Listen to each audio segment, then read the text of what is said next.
आदरणीय इनका हम स्वागत करते हैं। जिनको अभी हमने देखा वो राजकुमार हिरानी और विक्रांत रूबरू कराने का बेहतरीन अवसर है। बिल्कुल सही कहा आनंद। आज सूरज 145 फीट ऊंचा, यहां मेहमानों, विदेशी मेहमान जो राजनेता हैं वो भी पधारने वाले हैं। उसके बाद माननीय प्रधानमंत्री का आगमन होगा, फिर समारोह राष्ट्रपति। लंबाई लगभग 2.5 किलोमीटर है। भवन में दो वासियों के चेहरे पर सुकून और उत्सुकता देखते ही बन रही है बिजनेस टाइकून। यहां पर मुकेश अंबानी, उनके साथ फिल्मी जगत के नामचीन सितारे शाहरुख खान भी इस भव्य और ऐतिहासिक समारोह में शामिल होने के लिए पधारते हुए, यहां पर भारतीय जनता पार्टी के राष्ट्रीय अध्यक्ष जगत प्रकाश नड्डा भी दिखे। शाहरुख खान इस समारोह में शामिल हो रहे हैं और जैसा कि हमने शुरू में ही बताया था कि फिल्मी जगत की कई नामचीन हस्तियां इसमें शामिल होंगी। मुकेश अंबानी के पुत्र अनंत अंबानी भी यहां पर इस समारोह का साक्षी बनने के लिए उपस्थित। अपने आप में बहुत ही ऐतिहासिक अवसर है। एक तरफ सुकून तो दूसरी तरफ उत्सुकता। सुकून एक दृढ़, मजबूत और प्रभावी सरकार के हाथ में देश का नेतृत्व सौंपने। Colonial rule to the vibrant democracy we cherish, and here walks in Kangana Ranaut, still riding high on her victory from Mandi. बिल्कुल सही कहा प्रिया। ये हम यहाँ पर इंक्लूसिव गवर्नेंस की एक तस्वीर देख रहे हैं जहां सब शामिल है, वो सभी लोग जिन्होंने देश की विकास गाथा में अपना बहुमूल्य योगदान दिया है। और ये सभी दृश्य दूरदर्शन की ओर से चंद्रबाबू नायडू, जो एनडीए के घटक दल टीडीपी के नेता और नवनिर्वाचित मुख्यमंत्री हैं आंध्र प्रदेश के, मंत्री पुष्प कमल दहल प्रचंड, और उसके पहले दक्षिण भारतीय फिल्मों के सुपरस्टार रजनीकांत भी इस ऐतिहासिक के जिसने सबको जोड़ा है। और इस समय पर्दे पर पवन कल्याण, जिनके लिए प्रधानमंत्री ने अभी कहा था कि ये हवा का झोंका नहीं बल्कि तूफान है। Collective hope and aspirations of over 1 billion people.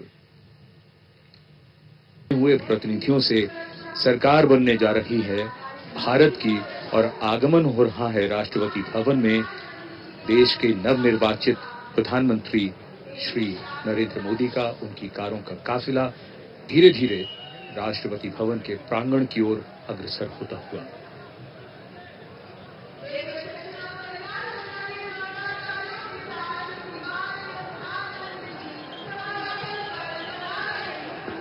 लोकतांत्रिक प्रणाली की बात कर रहे थे संजीव, और लोकतंत्र जो है वो विरासत, समानता, समरसता, स्वतंत्रता, स्वीकार्यता और समावेशिता के महत्व पर जोर देती है। और यहां पर सबकी नजरें इस ओर टिकी हैं। इस ऐतिहासिक समारोह में अब विशिष्ट अतिथियों का आगमन लगातार जारी।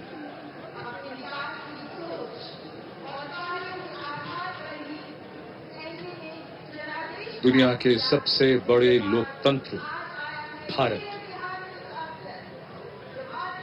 और सबसे बड़े लोकतंत्र के नवनिर्वाचित प्रधानमंत्री सबसे बड़ी लोकतांत्रिक प्रक्रिया से गुजरकर लगातार तीसरी बार प्रधानमंत्री के तौर पर शपथ लेने के लिए पधार रहे हैं राष्ट्रपति भवन के प्रांगण में। उत्तर प्रदेश के वाराणसी से बतौर सांसद तीसरी बार चुनकर आए हैं। देशवासियों का अटूट भरोसा, अपार जन समर्थन, आत्मीय स्नेह है, और पिछले 10 वर्षों में नरेंद्र मोदी ने अपने कुशल और बेहतरीन नेतृत्व से ये दिखाया है कि ये देश कैसे प्रगति के पथ पर उड़ान भर रहा है। समाज के कमजोर तबके से लेकर हर वर्ग की आकांक्षाओं को पूरा करने का काम किया है प्रधानमंत्री नरेंद्र मोदी के नेतृत्व में भारत सरकार ने एक बार फिर नई उम्मीद के साथ। शब्दों में अब क्या कहें, जो उत्साह है आप उनका स्वयं अनुभव करिए।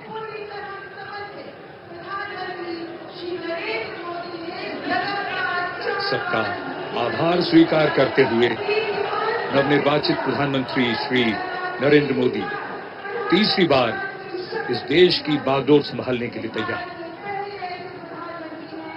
The man of the moment, Mr. Narendra Modi, who will make history in just a few moments from now, as he returns greetings of his colleagues.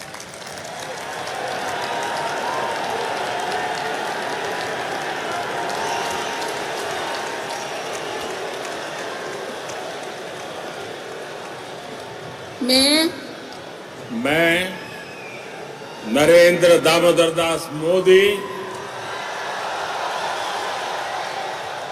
ईश्वर की शपथ लेता हूं कि मैं विधि द्वारा स्थापित भारत के संविधान के प्रति सच्ची श्रद्धा और निष्ठा रखूंगा। मैं भारत की प्रभुता और अखंडता अक्षुण्ण रखूंगा।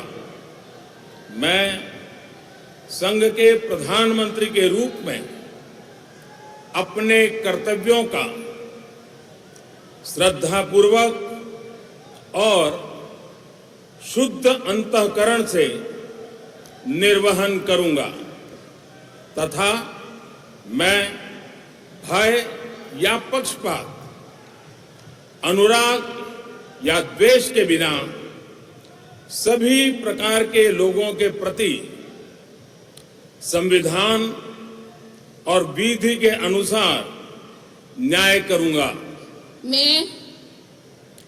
मैं नरेंद्र दामोदर दास मोदी ईश्वर की शपथ लेता हूं कि जो विषय संघ के प्रधानमंत्री के रूप में मेरे विचार के लिए लाया जाएगा अथवा मुझे ज्ञात होगा, उसे किसी व्यक्ति या व्यक्तियों को तब के सिवाय जबकि प्रधानमंत्री के रूप में अपने कर्तव्यों के सम्यक निर्वहन के लिए ऐसा करना अपेक्षित हो, मैं प्रत्यक्ष अथवा अप्रत्यक्ष रूप से संसूचित या प्रकट नहीं करूंगा।